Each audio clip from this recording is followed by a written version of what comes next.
এখন আমি যে সিরিজটির কথা বলতে যাচ্ছি তার নাম জেড ডাইনেস্টি। এই সিরিজটি কিছুদিন আগেই রিলিজ হয়েছে এবং খুবই জনপ্রিয়তা পাচ্ছে। এটি আপনাদের অবশ্যই ভালো লাগবে। এপিসোডের শুরুতে আমরা দেখি হান জিয়াও ফান এবং লিন ছিংইউ নামে দুই ছাত্র একে অপরের সঙ্গে লড়াই করছে। লড়তে লড়তে তারা একটি টেম্পেল পৌঁছে যায়। সেখানে সবাই হান জিয়াও ফানকে দেখে হাসতে থাকে, কারণ সে ক্লান্ত হয়ে ঠিকমতো হাঁটতেও পারছিল না, তবুও লিন ছিংইউকে চ্যালেঞ্জ করে যাচ্ছিল। তারা আবার লড়াইতে জড়িয়ে পড়ে।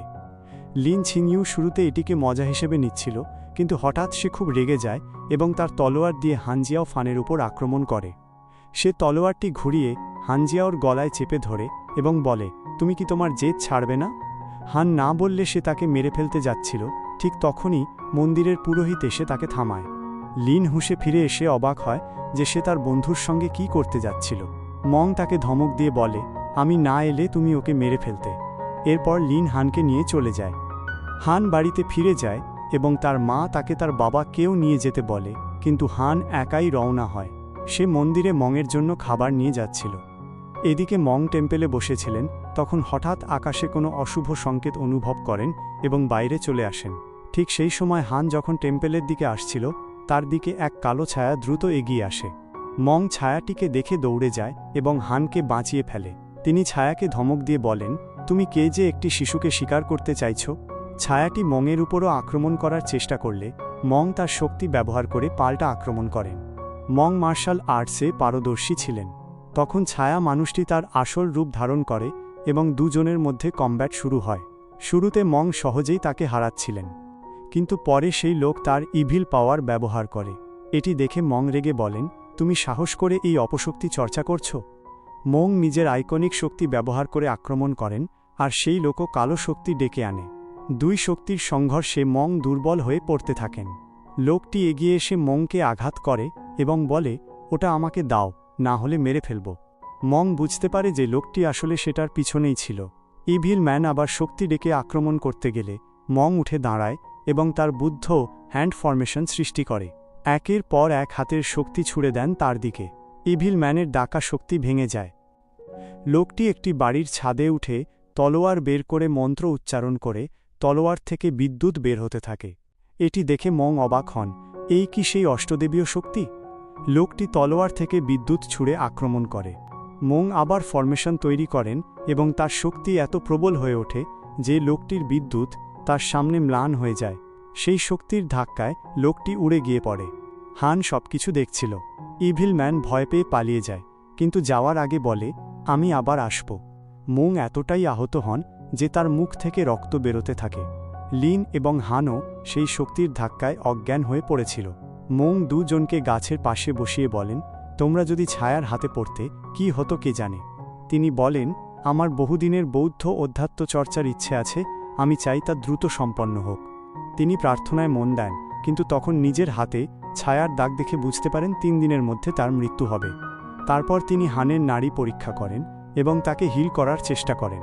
বলেন, তোমার বন্ধুর জন্য চিন্তা করো না, সেও ঠিক হয়ে যাবে, আর তুমি ভোরে জাগবে। তিনি হানকে জিজ্ঞেস করেন, ঝড় আসছে, তুমি এত রাতে এখানে কি করছো? হান বলে যে সে মংয়ের জন্য খাবার এনেছে। এটা শুনে মং খুশি হয়ে বলেন, আমি বুঝতে পারছি এসব বুদ্ধেরই ইচ্ছা। হান আগে কখনো স্পিরিচুয়াল প্র্যাকটিস শব্দটি শোনেনি, তাই সে জিজ্ঞেস করে, স্পিরিচুয়াল প্র্যাকটিস মানে কি? কিন্তু মা বলে যে এটা নিঃশ্বাস নেওয়া আর ছাড়ার একটি টেকনিক, এটা করলে তুমি শক্তিশালী হতে পারবে। এটা শুনে জ্যান খুশি হয়ে যায়, কিন্তু মা বলে, তোমাকে আমাকে একটা প্রতিশ্রুতি দিতে হবে। আমি তোমাকে যা শেখাবো তার ব্যাপারে তুমি কখনো কারো কাছে কিছু বলবে না, তাদের কাছেও না, যারা তোমার সবচেয়ে কাছের। তুমি কি এটা করতে পারবে? জ্যান বলে, আমি বুঝেছি। তারপর মা বলে, তোমাকে দিনে শুধু একবারই ব্রেক নিতে হবে, আর তুমি কখনো কারো সামনে এই অনুশীলন করতে পারবে না। তুমি শুধু রাতে অনুশীলন করবে। তুমি কি এটা করতে পারবে? এবং সবচেয়ে গুরুত্বপূর্ণ কথা, জীবন মৃত্যুর প্রশ্ন না আসা পর্যন্ত তুমি এই কৌশল কখনো ব্যবহার করবে না। মা আবার বলে, আমার মৃত্যুর আর মাত্র 3 দিন বাকি আছে। যদি কখনো তোমার প্রাণের বিপদ আসে, তাহলে তুমি উইয়ার্ড নামের লোকটির কাছে গিয়ে সাহায্য চাইবে, আর তাকে বলবে, পুজি আর শেং তোমাকে তাইনিয়ান টেম্পল থেকে তাকে খুঁজতে পাঠিয়েছে। সে তাকে একটি মণি দেয় এবং বলে, এটার যত্ন নিতে হবে। যখন তুমি স্থির হয়ে যাবে, তখন কোনো পবিত্র উপত্যকা খুঁজে নিয়ে এটাকে সেখানে ফেলে দেবে। জ্যানের মনে অনেক প্রশ্ন ছিল, কিন্তু মা উচ্চস্বরে জিজ্ঞেস করে, তুমি বুঝেছ তো? আর আমি যে নামগুলো বললাম সেগুলো কখনো কারো সামনে মুখে আনবে না। তারপর মা দুঃখিতভাবে বলে, আমি জানি না আমরা আর কখনো দেখা করব কি না। সে তাকে শন বলে ডাকে এবং তারপর বলে, তুমি আমাকে মাস্টার বলে ডাকবে, যাতে আমাদের সম্পর্ক প্রতিষ্ঠিত হয়। জাং হাঁটু গেড়ে তাকে প্রণাম করে মাস্টার বলে ডাকে। তারপর তার পেছনে পেছনে হাঁটা শুরু করে। পরদিন সকালে লিনের ঘুম ভাঙে এবং সে দেখে জাং তার পাশে শুয়ে আছে। সে তাকে জাগায় আর জাং জেগেই বলে, মাস্টার শিফু। লিন অবাক হয়ে জিজ্ঞেস করে, কে মাস্টার শিফু? তুমি কি বলছো? আর এখানে কি হচ্ছে? তারা দুজনে গ্রামে ফিরে যায়, কিন্তু চারদিকে শুধু ধ্বংস আর ধ্বংস। এটা দেখে তারা খুবই চিন্তিত হয়ে পড়ে। লিন তার সেকেন্ড আঙ্কেলকে দেখতে পায়, যিনি খুবই ভয় পেয়ে গিয়েছিলেন, এতটাই যে লিন তার কাছে গেলে তিনি লিনকে ভূত ভেবে দৌড়ে পালিয়ে যান। জ্যান দুশ্চিন্তা নিয়ে নিজের বাড়ির দিকে যায়। পথে সে অনেক লাশ দেখতে পায়। সে তারপর নিজের বাড়িতে পৌঁছায় এবং সেখানে গিয়ে এই পর্ব এখানেই শেষ হয়ে যায়।